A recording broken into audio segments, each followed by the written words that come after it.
Assalamualaikum warahmatullahi wabarakatuh. Selamat berjumpa kembali ya pada seluruh siswa kelas 12 IPA atau IPS ya.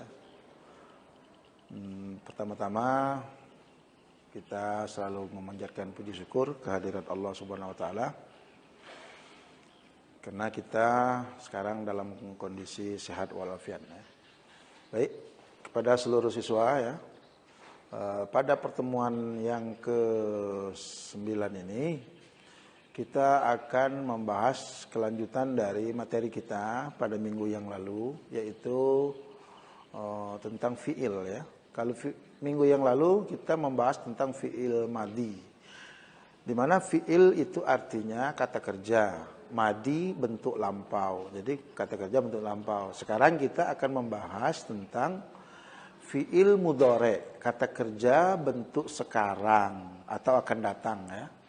Karena kalau di dalam bahasa Arab tidak ada bentuk akan datang, tapi disatukan dia ya, sekarang dan akan datang ya. Walaupun ada penulisannya nanti berbeda. Kalau sekarang mudhari' ya, kalau dia akan datang ada penambahan huruf nanti ya. Baik ya, kita langsung saja fi'il mudhari' ya, fi'il mudhari' ya. Artinya kata kerja bentuk sekarang. Kita langsung saja kepada mufradatnya atau kosakatanya ya. Di sini saya tulis ya.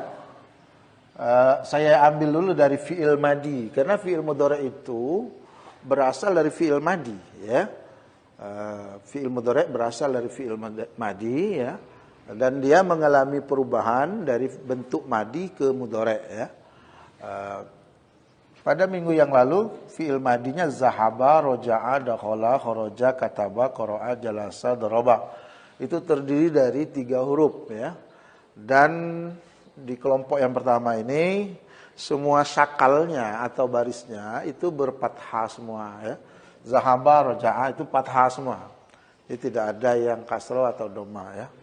Nah, ketika dia menjadi fi'il mudhari', kata-kata fi'il madi itu, maka akan mengalami perubahan. Yang pertama perubahannya itu ditambah huruf iya. Nah, ya.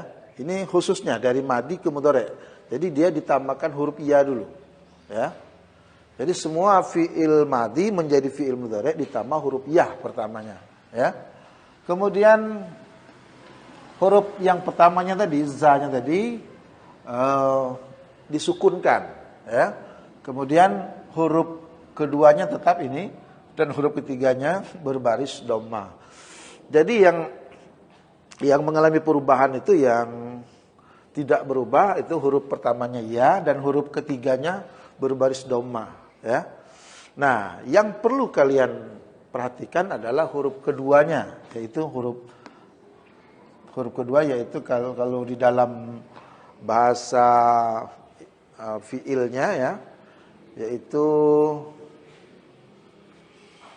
ain fiilnya ya yang berubah itu ya.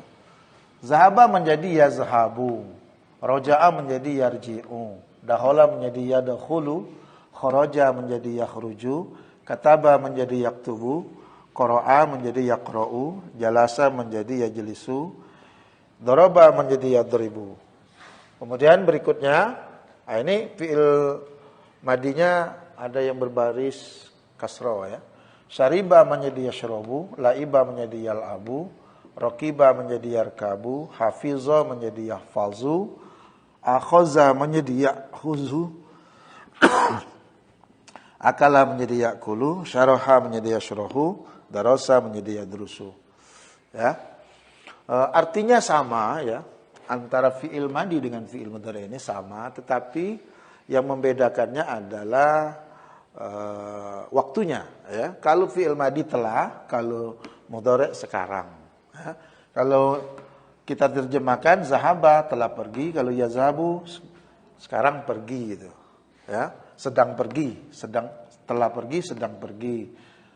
Telah pulang, sedang pulang. Telah masuk, sedang masuk. Kharaja telah keluar, sedang keluar, telah menulis, sedang menulis, qara'a, telah membaca, sedang membaca, telah duduk, sedang duduk, telah memukul, sedang memukul, dan seterusnya. Ya. Jadi fi'il mudhari itu dari segi maknanya, ya, dirubah menjadi sedang saja. Ya. Tadinya telah menjadi sedang. Jadi kalau dalam ujian, ya, baik sub maupun semester nanti ya, kalau fi'il mudhari itu harus kalian tulis sedang. Ya. Misalnya saya sedang belajar, nah, harus ditulis sedangnya itu. Kalau saya belajar, nah, kita tidak tahu apa fi'il madhi atau fi'il mudhari itu. Cuma kalau kalian tulis saya telah belajar berarti fi'il madhi. Kalau saya sedang belajar fi'il mudhari. Atau pergi, saya telah pergi madhi. Kalau saya sedang pergi mudhari, ya. Jadi artinya silakan kalian hafalkan juga ya. Itu sudah ada dalam pertemuan kita yang pertama. Kemudian berikutnya catatan. Semua fi'il mudhari tersebut domirnya adalah huwa. Jadi semua ini ya, yang saya tulis ini, yang ini ya, semuanya itu domirnya adalah huwa. Domir itu kata ganti, ya, kata ganti. Atau boleh juga dengan kata lain pelaku domir itu. Jadi orang yang melakukan pekerjaan, bisa saja domir, bisa saja nama orang, ya, bisa saja hewan, ya, pelaku itu. Atau dalam istilah lain namanya fa'il. Bisa juga fa'il, domir, ya, isim itu mengandung makna yang tidak jauh berbeda. Artinya subjek dalam bahasa Indonesia, subjek ya. Berikutnya fi'il mudhari selalu diawali huruf ya. Jadi kalau dari fi'il madhi berubah menjadi fi'il mudhari, dia selalu dikasih huruf iya di awalnya. Ya, dikasih huruf iya. Makanya di sini ya semua ini, ya. Kemudian huruf fi'il mudhari yang harus dipahami dan dihafalkan adalah ain fi'ilnya. Nah, kenapa ain fi'ilnya? Mana ain fi'ilnya? Di sini adalah huruf H. Kalau ini huruf jim, ini huruf kha. Ain fi'ilnya. Artinya ain fi'il itu gini. Fi'il madhi itu terdiri dari 3 huruf, ya. Jadi di dalam rumusan tata bahasa Arab, ya, kalau huruf pertama namanya fa fi'il. Kalau huruf yang kedua namanya ain fi'il. Kalau yang ketiga namanya lam fi'il.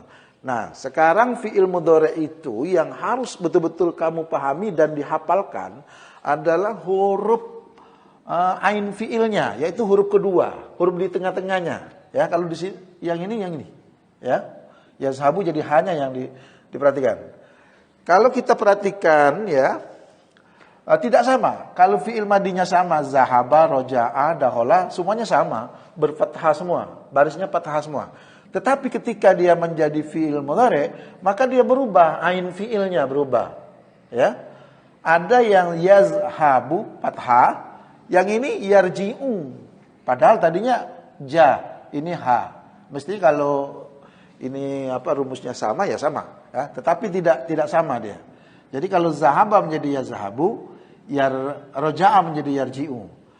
Nah, kalau misalnya kalian bertanya, kenapa begitu? Ya. Nah, itu memang asalnya seperti itu. Yang harus dipahami itu adalah ain fi'ilnya itu. Nah, disitulah letaknya kalian harus menghafal mufrodatnya itu, ya. Jadi kalau zahaba yazhabu, tidak boleh. Zahaba yazhibu, tidak boleh. Atau yazhubu, tidak boleh juga. Roja'a yarji'u, tidak boleh. Roja'a yarja'u, tidak ada. Yang ada roja'a yarji'u. Ya, itu sudah dari sononya, dari Arabnya sana gitu. Ya, bahasanya itu seperti itu. Dahola menjadi yadkhulu. Nah, ini berubah lagi nih. Ain fi'ilnya menjadi dhamma. Ya, menjadi dhamma. Dahola yadkhulu. Nah, ada yang sama, kharaja yakhruju, dhamma juga. Kataba yaktubu, dhamma juga. Qara'a yaqra'u, kembali ke sini dia. Qara'a sama dengan zahaba. Qara'a yaqra'u. Dan itulah yang menjadi PR bagi kalian ya, harus dihafal ain fiilnya itu. Karena kalau tidak hafal ain fiilnya, maka tidak kalian akan tidak nyambung gitu ya. Kalau menjawab pertanyaan ujian ya, nanti salah gitu. Ya, salah baris ya salah ya, tidak bisa nilainya maksimal gitu ya. Dan seterusnya sama ya. Syariba jadi yashrubu, laiba jadi yal'abu, dan seterusnya ya. Kemudian catatan berikutnya, perubahan fi'il mudhari' disebut juga tasrif fi'il mudhari'. Nah, jadi selain mufradatnya yang harus kalian hafalkan ya, yazhabu, yarji'u, yadkhulu harus dihafalkan. Sekarang yang paling penting, yang kedua adalah perubahan fiilnya itu. Karena kita tidak belajar satu pelaku saja. Tapi yang kita pelajari itu sebanyak 14 domir. Ya, domir munfasil itu jumlahnya 14. Huwa huma hum, hiya huma huna, anta antuma antum, anti antuma antuna, ana nahnu. Ada 14 domir ya, atau kata ganti orang. Dan itu akan mempengaruhi perubahan fiil mudhari' yang disebut dengan tasrif. Tasrif artinya perubahan, ya. Di mana perubahan fiil mudhari' ini, kalau fiil madi dia terjadi di akhir huruf ya, di akhir kalimat, akhir kata. Nah, tetapi kalau fiil mudhari' tidak di akhir saja, tetapi dia di awal. Di awalnya pakai ya, bisa ada yang huruf ya, kemudian bisa juga dia berubah menjadi huruf ta. Ya, jadi ianya sebanyak kalau tidak salah empat domir ya, huwa huma hum huna. Kemudian kalau tanya itu terjadi sebanyak 1, 2, 3, 4, 5, 6, 7, 8 ya, 8 huruf ta di awalnya. Jadi mulai dari hiya, huma, anta, antuma, antum, anti, antuma, antuna. Ada 8 ya. Kemudian yang terakhir awalnya yaitu berubah menjadi huruf hamzah. Kalau ana, kalau nahnu menjadi huruf na di awalnya. Jadi kalau misalnya saya pergi, azhabu ya. Kalau misalnya saya minum, ini berubah menjadi huruf hamzah di awalnya. Ashrobu. Dirubah seperti itu saja. Kalau kami bermain tidak lagi ya, tetapi nal'abu. Kami bermain. Nah, itu yang terjadi di awal. Kemudian yang terjadi perubahan di akhirnya, nah ini yang perlu kalian hafalkan juga ya. Jadi kalau dia huma, hum, itu akan terjadi perubahan di akhir. Maka bisa dihafalkan yazhabu, yazhabani, yazhabuna, tazhabu, tazhabani, yazhabna, tazhabu, tazhabani, tazhabuna, tazhabina, tazhabani, tazhabna, azhabu, nazhabu. Itulah tasrif, contoh tasrif daripada fi'il mudhari' ya. Dan ini harus kalian pahami, dilatih ya, nanti banyak-banyak dilatih ya. Gampang saja, cari saja ini kita kalimat-kalimat, misalnya saya menulis pelajaran. Kalau saya menulis pelajaran berarti ana aktubu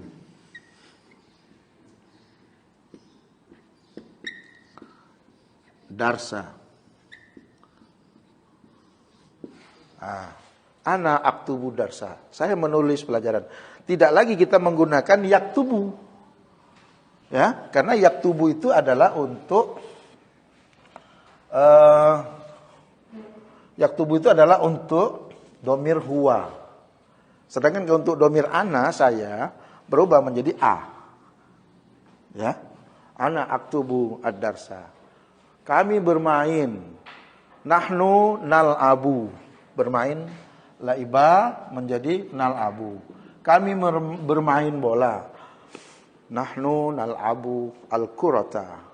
Bisa ditambah di mana? Fil maidan, di lapangan, atau fil mal'ab, di lapangan, ya. Dan seterusnya dan seterusnya.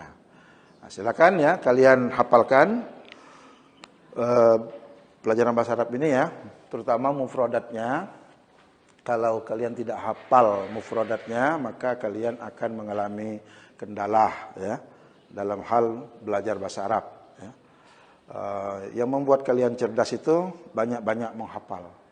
Banyak-banyak menghafal, kemudian sudah hafal dipahami, baru dipraktekkan. Saya kira cukup sampai di situ saja ya. Pertemuan kita kali ini, bila ada salah kata saya mohon maaf. Wassalamualaikum warahmatullahi wabarakatuh.